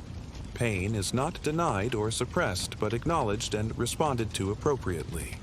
No expectation of pain-free existence, no. Just the acceptance of bodily signals as part of navigating the physical world. Winter alters cognitive patterns in ways rarely experienced in modern environments. The reduced external stimulation of the natural world in dormancy, combined with the repetitive nature of indoor tasks, creates conditions conducive to particular types of thought. Memory becomes more active in the absence of novel input. Stories, elaborate in the telling and retelling, observations deepen through sustained attention to limited phenomena. No distraction by constant new information, no. Just the focused mental engagement with a narrower field of experience. These cognitive conditions support the development of specialized winter skills. The detailed planning required for complex craft work, the mental mapping of environments, obscured by snow, the calculation of resource consumption rates, the precise memory of techniques seen years before. Winter thinking isn't simplified by reduced stimulation but adapted to different requirements. No cognitive deficit in this seasonal shift, no. Just the reallocation of mental resources to survival-appropriate processes. Dreams change with the season as well, influenced by physical conditions and psychological preoccupations. The cold that penetrates sleep, despite all precautions, incorporates itself into dream narratives. Hunger manifests as elaborate feasts or desperate searches. The extended darkness creates dream worlds with different properties of light and visibility. These dreams aren't merely reflections of daily experience, but processing mechanisms that contribute to psychological adaptation.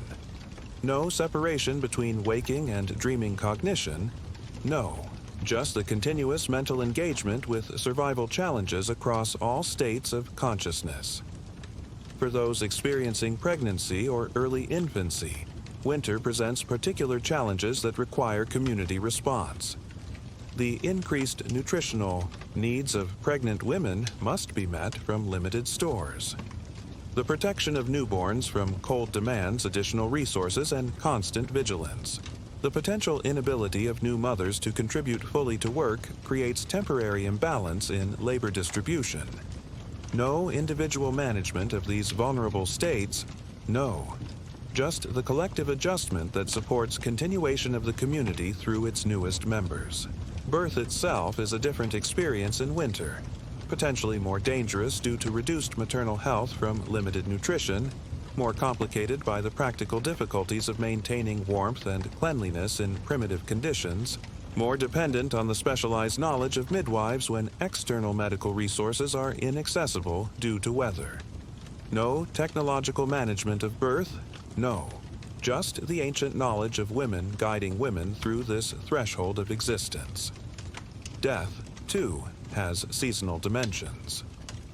Winter mortality is higher, particularly among the very young and very old, creating a rhythm of loss that corresponds to environmental conditions. The practical problems of burial in frozen ground often necessitate temporary storage of bodies until spring thaw, creating an extended period of physical presence after death. No immediate separation from the deceased, no. Just the continued relationship with community members whose physical remains remain present even as their social presence is transformed. Grief adapts to these conditions, not suspended until more convenient times, but integrated into ongoing survival activities. The tasks of the deceased are redistributed, their possessions reallocated according to need, their absence acknowledged within the continuing work of the living. No special time set aside for mourning, no. Just the incorporation of loss into the uninterrupted requirements of survival. The passage of winter is marked not by calendar dates, but by observable changes in the environment. The gradual lengthening of days, the changing quality of light, the appearance of specific plants, the return of certain birds, the shift in weather patterns. These changes are noted and discussed, their significance interpreted through both practical and spiritual frameworks. No abstract measurement of seasonal progression, no. Just the direct observation of natural cycles that signal appropriate human responses. Winter's end brings not sudden relief, but gradual transition through the particular challenges of early spring, the mud season when paths become nearly impassable, the precarious time when winter stores are depleted, but new growth is not yet available for harvest, the period of intense labor preparing fields with bodies weakened by months of relative inactivity and limited nutrition. No clear demarcation between seasons, no. Just the overlapping phases of the annual cycle with their corresponding human adaptations. This transition period requires its own specialized knowledge. Which plants emerge first and can supplement, dwindling food stores when ground has thawed sufficiently for plowing without damaging soil structure, how to protect new growth from late frosts, which activities must take priority during the limited window suitable for planting. No generalized approach to spring work, no. Just the specific adaptations to local conditions developed through generations of observation. For your family, the survival of another winter becomes part of your collective identity. Not through explicit discussion, but through the shared experience of challenges met through cooperative effort. The knowledge gained, skills improved, and relationships strengthened during winter's trials become part of your preparation for future cycles. No starting from zero each year, no. Just the continuous building of resilience through accumulated experience. As your community emerges from winter's grip, there is no dramatic celebration, no sharp demarcation between deprivation and abundance. Instead, there is the quiet satisfaction of endurance, the gradual easing of certain hardships, the shift of attention to new seasonal tasks. Your body begins to recover from winter's toll, weight slowly returning, vitamin deficiencies gradually resolving, muscle strength rebuilding through increased activity. No permanent damage from temporary scarcity, no, just the remarkable human capacity for physical resilience when conditions improve. Spring brings its own intense labor, the preparation and planting of fields, the repair of structures damaged by winter weather, the cleaning of living spaces after months of indoor confinement, the care of newborn animals. This work is approached not with resentment of its difficulty, but with the energy that comes from alignment with natural rhythms. No resistance to the demands of the season, no. Just the appropriate response to environmental conditions that make certain activities both possible and necessary. Your family's experience of winter, its hardships and adaptations, its quiet moments and desperate ones, its particular challenges and small triumphs, is not unique, but part of the universal human relationship with seasonal cycles that has shaped our species throughout its existence. The specific technologies and social structures change across cultures and time periods, but the fundamental requirements of maintaining warmth, securing food, and preserving community remain constant. No historical exceptionalism, no. Just the continuing human negotiation with environmental conditions that make life possible. In this way, the medieval peasant's winter experience offers a window not just into a particular historical period, but into the broader human capacity for adaptation to challenging conditions. The knowledge embedded in winter survival practices, from food preservation techniques to social support systems to psychological coping mechanisms, represents thousands of years of collective human intelligence applied to the problem of continuing life through periods of scarcity. No primitive simplicity in this adaptation, no. Just the sophisticated response to environmental challenges that characterizes human existence across time. As the growing season establishes itself fully and winter recedes into memory, your family retains the awareness that it will return, not as catastrophe, but as expected phase in the continuing cycle. The summer's work is performed with winter in mind. Fields planted with crops that store well, animals bred with timing that maximizes resource efficiency, wild plants harvested for medicinal properties that will be needed in colder months. No living only in the present moment, no. Just the forward-thinking preparation that has allowed human communities to survive in seasonal environments. In this constant awareness of winter's inevitable return, there is neither dread nor denial, but simply practical acceptance. The medieval relationship with winter wasn't one of struggle against an enemy, but of accommodation to a natural reality, working with its constraints rather than against them, adapting human needs and activities to its demands rather than attempting to overcome them. No battle against nature, no. Just the humble recognition of human place within larger systems that cannot be controlled, but can be navigated with appropriate knowledge and preparation. This orientation toward winter, neither romanticizing its challenges nor denying its hardships, represents a form of wisdom increasingly unfamiliar in modern contexts. It acknowledges the reality of suffering without making it the center of experience, recognizes human vulnerability without surrendering to helplessness, accepts natural limitations without abandoning the effort to improve conditions within those constraints. No false dichotomies between acceptance and action, no. Just the integrated response that characterizes sustainable human adaptation to environmental realities. As your family moves fully into the growing season, winter becomes part of your story rather than your immediate experience. The challenges you overcame together, the knowledge you gained, the relationships that sustained you through scarcity. This narrative doesn't dwell on suffering, but acknowledges it within the larger context of continuing life. No trauma that requires resolution. No, just the incorporated experience that becomes part of individual and collective identity. And so the cycle continues, year after year, generation after generation. The endless rhythm of scarcity and abundance, cold and warmth, darkness and light, that shaped human existence for centuries. The medieval peasant's winter was not simply a colder version of modern winter, but an entirely different mode of being, characterized by direct engagement with environmental conditions, communal response to shared challenges, embodied knowledge of survival techniques, and integration of practical and spiritual dimensions of experience. No simple historical curiosity, no. Just one manifestation of the remarkable human capacity to create viable ways of life within widely varying conditions.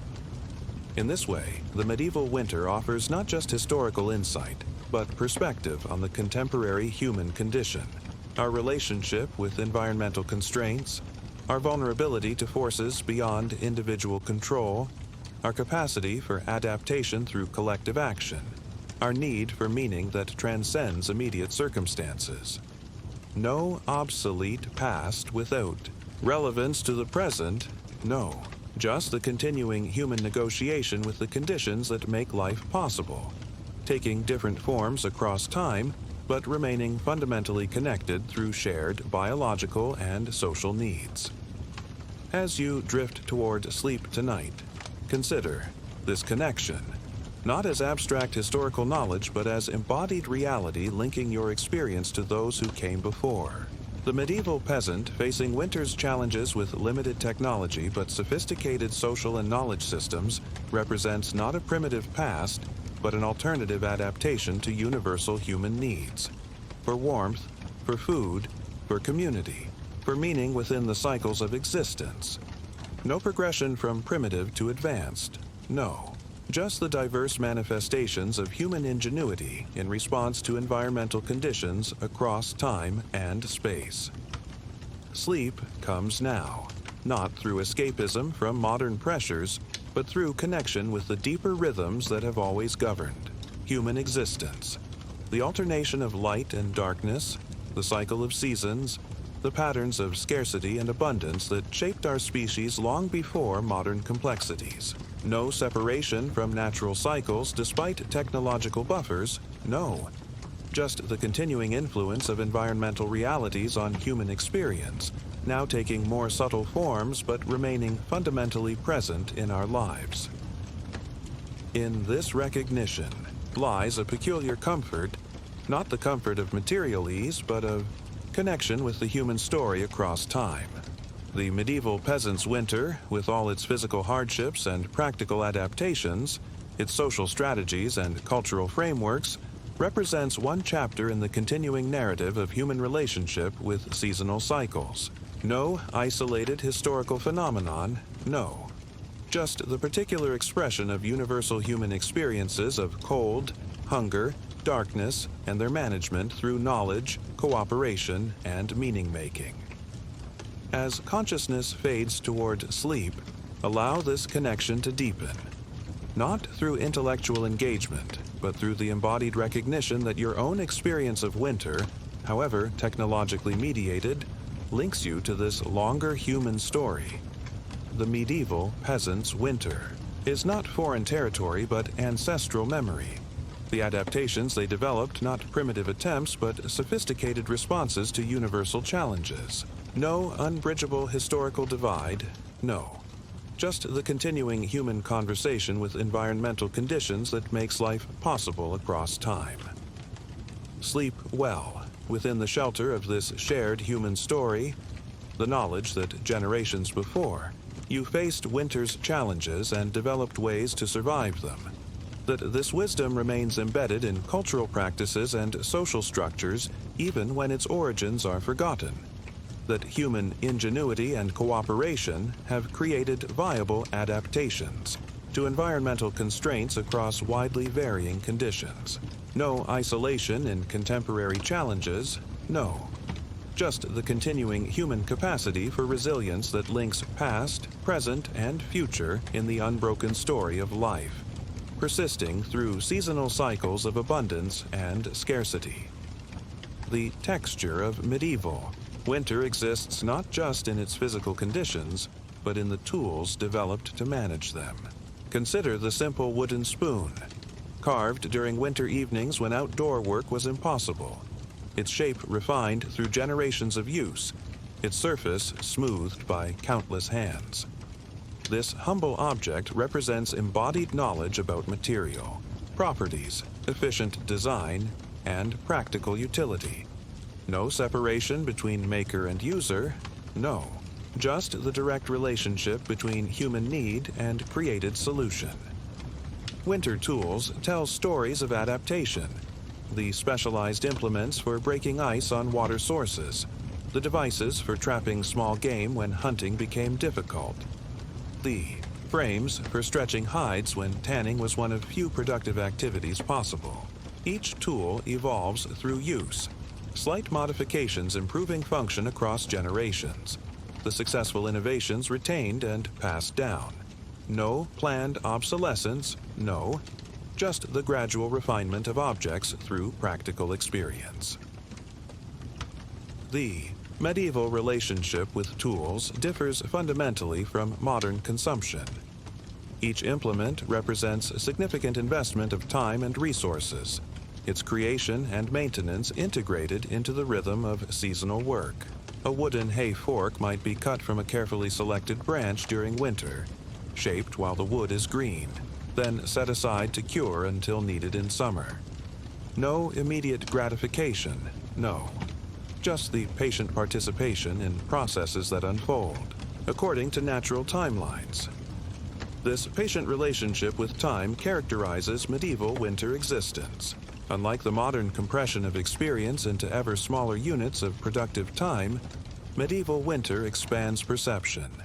The long evenings stretching around the fire, the gradual completion of necessary tasks, the slow shifts in light and temperature that signal seasonal change. No artificial acceleration, no. Just the human experience of duration shaped by natural rhythms rather than mechanical measurement.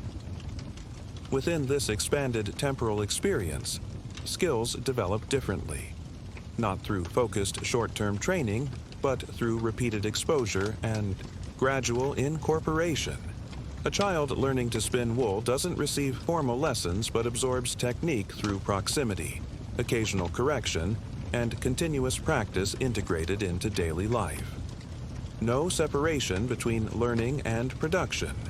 No, just the natural acquisition of ability through participation in necessary work. Winter skills differ from summer ones not just in content but in quality, requiring different types of attention, different muscular control, different cognitive, CHIU processes. The fine motor precision needed for indoor crafts contrasts with the gross motor strength of field labor. The sustained focus of detail work differs from the varied attention of agricultural tasks. The careful resource calculation of winter management contrasts with the abundant response to summer growth. No single set of human capabilities valued across all seasons, no. Just the diverse expressions of intelligence and skill appropriate to changing conditions. The medieval body itself develops differently through this seasonal variation, not specialized for a single type of activity but adapted to the full range of movements and positions required by annual cycles of work. Winter months might develop finger dexterity through crafting, while summer builds back and leg strength through field labor. No physical monotony, no. Just the integrated development of the whole body through varied necessary activities. This seasonal bodily wisdom extends to posture and movement. how to stand near a fire to maximize warmth without blocking others. Access, how to arrange bodies for sleeping to conserve heat, how to move through snow with minimum energy expenditure, how to work in confined indoor spaces without interfering with others' activities. No explicit instruction in these techniques. No, just the embodied knowledge acquired through observation and experience. The relationship with physical pain reflects this bodily wisdom. Pain isn't an emergency requiring immediate intervention, but information about conditions requiring response. The particular ache that precedes frostbite signaling the need for warming. The distinctive soreness of vitamin deficiency indicating the need for specific foods when available. The special quality of fatigue that warns of hypothermia. No generalized. Experience of discomfort, no. Just the nuanced recognition of specific bodily signals that guide appropriate action. This attentiveness to bodily experience extends to pleasure as well. The profound relief of warming cold extremities. The deep satisfaction of hunger, finally, addressed. The physical ease of rest after necessary labor. These pleasures aren't separate from survival, but integrated with it. The body's reward system aligned with behaviors that support continued existence. No artificial stimulation, no, just the natural gratification that accompanies meeting genuine needs. The medieval understanding of the body itself differs fundamentally from modern conceptions. Rather than a machine with separable parts and functions, the body is experienced as an integrated whole, directly responding to and participating in its environment. The cold enters the body just as warmth does. Food becomes flesh through transformative processes. Physical contact with tools, materials, and other people creates not just mechanical effects but substantive exchanges. No boundary between self and world. No. Just the permeable human organism in constant interaction with its surroundings. This understanding extends to the relationship between physical and psychological states. What modern people might categorize as separate domains of experience, emotional reactions, bodily sensations, environmental conditions, exist as unified phenomena within medieval understanding. Winter sadness isn't a psychological condition separate from physical reality, but the natural response to decreased light, restricted movement, and limited sensory stimulation. No mind-body dualism, no, just the integrated human being responding to environmental conditions as a unified organism. The medieval emotional landscape reflects this integration. Feelings aren't private internal states but shared responses to common conditions. The collective anxiety as food stores diminish, the communal satisfaction when a difficult winter task is completed successfully, the shared anticipation as signs of spring appear. No individualized emotional experience. No, just the collective effective response to conditions that impact the entire community. Language reflects this collective orientation. The words for winter experiences are rich with communal reference. Terms that describe not just physical conditions, but their social implications. Expressions that embed both practical information and emotional content. Phrases that connect present experience to ancestral wisdom. No private linguistic reality. No. Just the shared verbal encoding of collective knowledge. Winter changes linguistic patterns as well. The long evenings around the fire create conditions for different types of verbal exchange than summer's dispersed outdoor work. Extended narratives replace brief practical communications. Complex verbal instruction becomes possible. Nuanced. Discussion of community concerns can develop fully. No single communicative mode, no. Just the seasonal adaptation of language use to changing social conditions. The content of winter communication has its own character. More retrospective and prospective than summer's immediate focus, more concerned with interpretation of experience than with coordination of action, more engaged with matters of meaning than with practical directions. No random variation in conversational topics.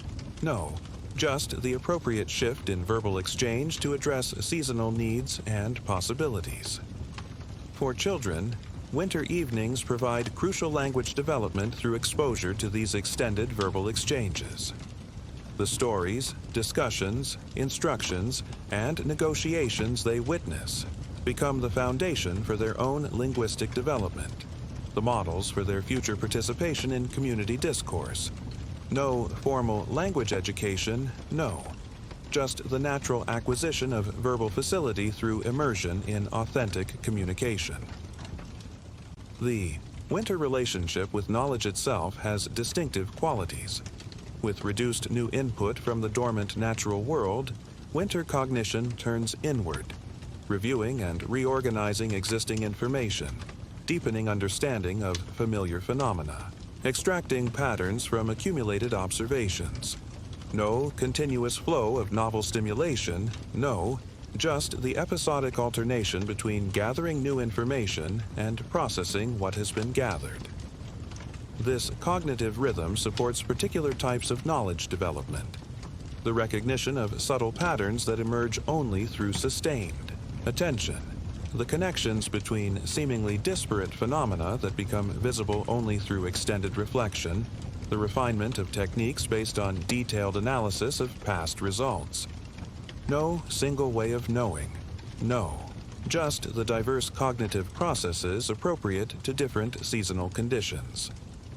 For communities, winter provides the opportunity for knowledge integration, the comparing of observations across households, the reconciliation of divergent experiences, the collective interpretation of unusual occurrences, the transmission of specialized knowledge to younger generations.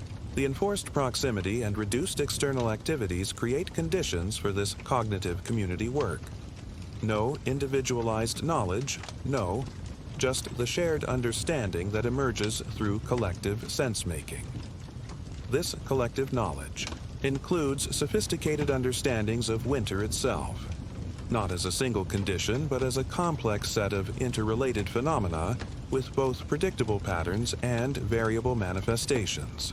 The medieval peasant doesn't experience just winter, but recognizes distinct phases, transitions, variations, and anomalies, each requiring specific responses.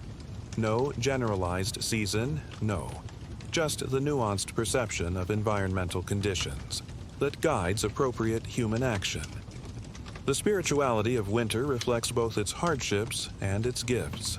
The physical restrictions of cold and darkness create conditions for interior development, extended prayer, theological reflection, moral examination, mystical experience.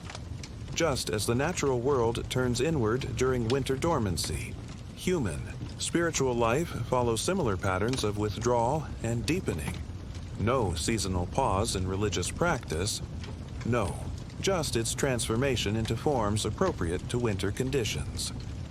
Religious observances adapt to winter realities. Services held during daylight hours when travel is safer. Feast days providing rare opportunities for communal consumption of preserved special foods. Rituals of blessing asking protection from winter-specific threats like fire and disease.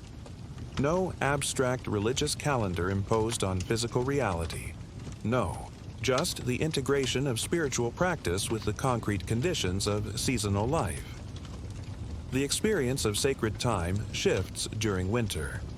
With fewer external markers differentiating ordinary days, the liturgical calendar takes on heightened importance. The progression from Advent to Christmas to Epiphany to Lent, creating structure and meaning within the long, dark season. These observances don't stand apart from survival concerns, but integrate with them, sanctifying the ordinary struggles of winter existence. No separation of sacred and mundane, no, just the unified experience of life as simultaneously physical and spiritual reality. This integration appears in winter's material culture as well. The special candles blessed for protection against winter darkness, the herbs dried with prayers for healing, winter ailments, the tools maintained with invocations for successful spring work. Physical objects are simultaneously practical items and carriers of spiritual significance. No division between utilitarian and sacred, no, just the medieval understanding of all creation as potentially revelatory of divine presence. The architecture of winter living spaces reflects this integrated worldview.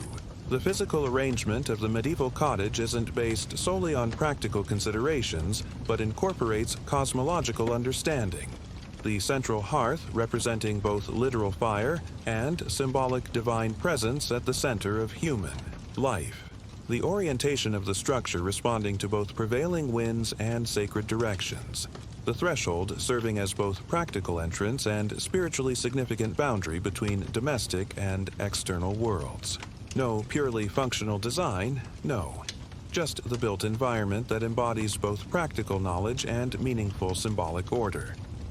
Within these spaces, objects are arranged according to both practical and symbolic considerations. Tools placed for convenience, but also in relationships that reflect their proper order in the created world. Sleeping positions determined by warmth requirements, but also by family hierarchy. Food storage organized for access, but also in patterns that acknowledge. Degrees of value and use. No random arrangement, no. Just the meaningful organization of physical reality according to integrated practical and symbolic understanding. The social hierarchy itself transforms during winter months. The physical strength that determines status in agricultural labor becomes less relevant than other forms of knowledge and skill. The ability to repair essential tools, to predict weather changes, to treat winter illnesses, to maintain community cohesion during scarcity. Leadership shifts accordingly, with different individuals gaining prominence based on seasonally relevant capabilities. No fixed social positions, no. Just the fluid adjustment of status according to changing community needs. Age relationships shift as well. The elderly, whose physical limitations might reduce their status during seasons of intense agricultural labor, gain prominence during winter as repositories of accumulated knowledge. Their memories of past winters providing guidance for current challenges, their specialized skills in indoor crafts becoming centrally valuable, their stories maintaining cultural continuity during long evenings. No devaluation of the aged, no. Just the recognition of different types of contribution appropriate to different phases of both seasonal and life cycles. Gender roles, while still clearly defined, demonstrate greater overlap during winter months. The shared indoor environment creates conditions where men might participate in typically female tasks like food processing or childcare when weather prevents external work, while women contribute to typically male activities like tool repair or animal handling when necessity requires. No rigid division regardless of circumstances, no. Just the practical adjustment of labor allocation based on immediate needs and available personnel. Children's relationship to adult activities changes with the season as well. Winter's indoor focus and reduced physical danger in many tasks allows younger children to participate more directly in productive work, while the constant proximity to adults engaged in necessary activities provides continuous opportunity for observation and gradual skill acquisition. No sharp distinction between childhood and productive contribution, no. Just the age-appropriate integration into community labor from earliest years. For adolescents, winter provides crucial transition experiences. The opportunity to practice adult skills under supervision, to demonstrate capability in increasingly complex tasks, to participate in community discussions as emergent contributors rather than passive observers. These experiences aren't structured as formal rites of passage but emerge organically from seasonal necessities. No arbitrary transition points. No. Just the gradual incorporation into full community membership through demonstrated capability. The medieval understanding of childhood itself differs fundamentally from modern conceptions. Children aren't seen as requiring protection from the realities of existence, but as naturally developing toward full participation in necessary work. Their play incorporates elements of adult activities. Their education occurs through observation and gradually increasing responsibility. Their value to the community lies not in some abstract future potential, but in their immediate contribution according to capacity. No childhood as a separate stage, no, just the continuous development of human capability through appropriate challenges. Winter accelerates certain aspects of this development process. The extended proximity to adults engaged in skilled indoor work provides opportunity for close observation impossible during summer's dispersed fieldwork. The limited range of possible activities focuses attention on essential skills rather than diffusing it across diverse stimuli. The reduced physical demands of many indoor tasks allows participation by those with still developing strength and coordination. No wasted developmental time, no, just the optimal conditions for acquiring certain types of knowledge and ability. The medieval conception of learning itself differs from modern educational models. Knowledge isn't primarily abstract information to be acquired before application, but practical capability developed through participation in necessary activities. Understanding emerges from doing rather than preceding it. Competence grows through incremental increases in responsibility rather than sudden application of previously learned theory. Mastery manifests as the ability to adapt general principles to specific conditions rather than to articulate abstract concepts. No separation between knowing and performing, no. Just the integrated development of capability through appropriate participation. Winter fosters particular aspects of this knowledge development: the refinement of technique through repetition, the deepening of understanding through sustained attention to limited phenomena, the integration of diverse skills into complex activities like weaving or tool making. The reduced range of possible activities creates conditions for developing depth rather than breadth of capability. No superficial exposure to multiple domains, no. Just the thorough mastery of seasonally appropriate skills through concentrated practice. The medieval approach to problem solving reflects this integrated knowledge system. When winter challenges arise, a tool breaks, a food preservation method fails, an unusual illness appears. The response draws on multiple knowledge domains simultaneously. Practical technique combines with spiritual practice, empirical observation with inherited wisdom, individual innovation with community consultation. No single approach to difficulties, no, just the flexible application of all available resources to immediate needs. This problem-solving occurs primarily through communal rather than individual processes. The identification of issues, generation of possible responses, evaluation of outcomes, and refinement of solutions happen through collective discussion and shared experience rather than isolated thought. No privileging of individual genius, no. Just the recognition that survival depends on pooled knowledge and coordinated action. The solutions themselves typically involve small adaptations to existing methods rather than radical innovations. Adjusting proportions in food preservation recipes, modifying tool designs for specific purposes, combining familiar elements in new configurations. These incremental changes accumulate over generations to create sophisticated systems precisely adapted to local conditions. No dramatic technological leaps, no. Just the gradual refinement of practice through collective experience.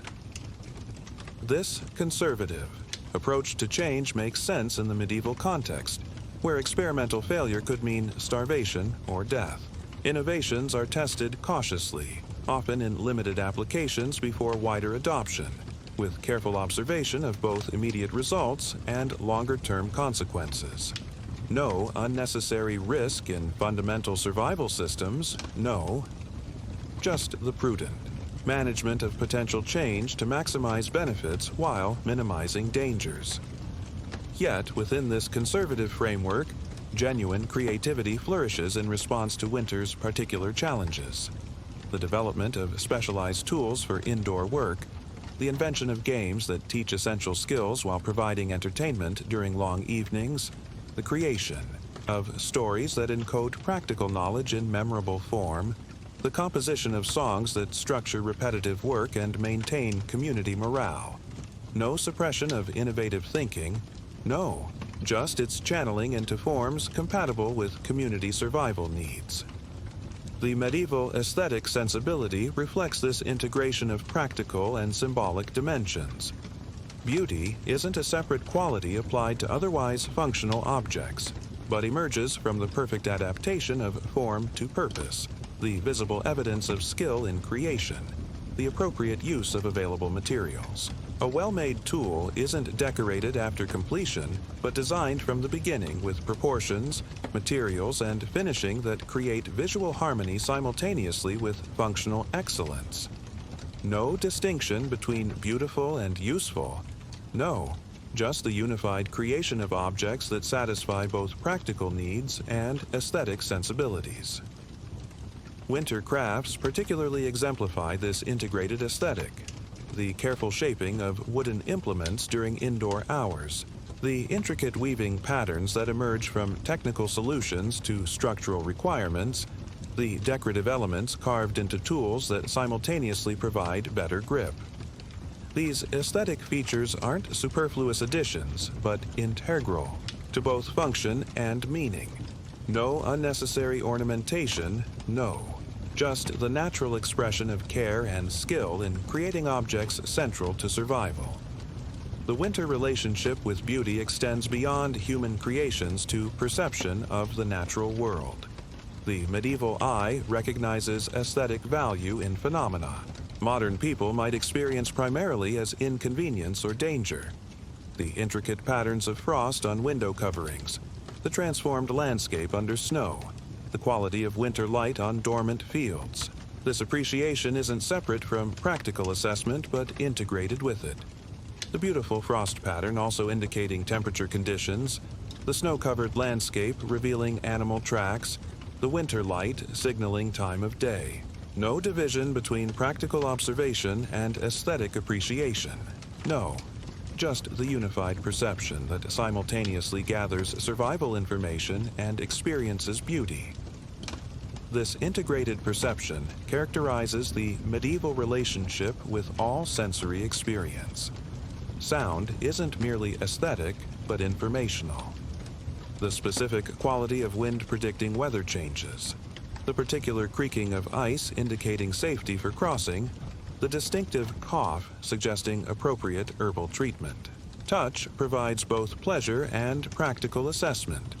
The feel of properly dried firewood, the texture of flour ground to appropriate fineness, the consistency of preserved food indicating successful preservation or dangerous spoilage. No separation of sensory experience into utilitarian and aesthetic domains, no. Just the unified human perception gathering multiple types of information simultaneously. Winter heightens certain aspects of this sensory awareness. The reduced range of stimuli leads to increased attention to subtle variations within available experience, the minute changes in light quality that signal weather shifts, the small sounds that carry meaning in the winter quiet, the slight variations in texture that indicate important differences in material properties. No desensitization through overstimulation. No. Just the acute perceptual sensitivity developed through necessary attention to limited phenomena. This sensory acuity becomes particularly important as winter progresses and resources diminish. The ability to detect the earliest signs of food spoilage, to recognize the specific smell of dampness that threatens stored grain, to distinguish between similar-appearing plants when foraging early spring growth, these perceptual skills can mean the difference between survival and disaster. No luxury of error in sensory assessment, no. Just the crucial accuracy of perception when margins for mistake are minimal. The winter relationship with language reflects similar precision. Words carry weight beyond modern understanding. Not simply labels or expressions of thought, but actions with concrete consequences in the world. The appropriate blessing spoken over limited food, the correct term used for weather phenomena, the proper naming of illness symptoms. These verbal acts participate directly in managing winter challenges. No mere communication. No. Just the active use of language as practical technology for survival. Winter stories serve multiple functions beyond entertainment. Preserving essential knowledge in memorable form, maintaining cultural continuity through shared narrative, providing models for appropriate behavior during hardship, creating psychological resilience through examples of endurance, establishing common reference points for community identity. These stories aren't escapism, but practical tools for winter survival.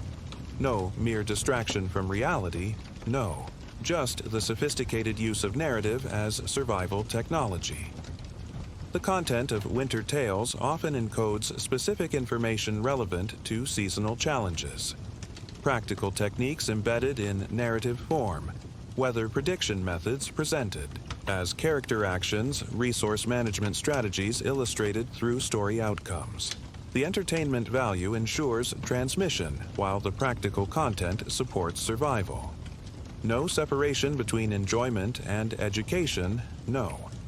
Just the elegant integration of necessary knowledge within engaging narrative. Music serves similar, integrated functions during winter evenings, structuring collective work like spinning or weaving, preserving cultural knowledge in memorable form, strengthening social bonds through shared experience, providing psychological support during the dark season. Songs aren't luxury or entertainment alone, but essential components of winter survival strategy. No mere pastime, no. Just the sophisticated use of musical forms to support physical, social, and psychological needs. The content of winter music often directly addresses seasonal challenges.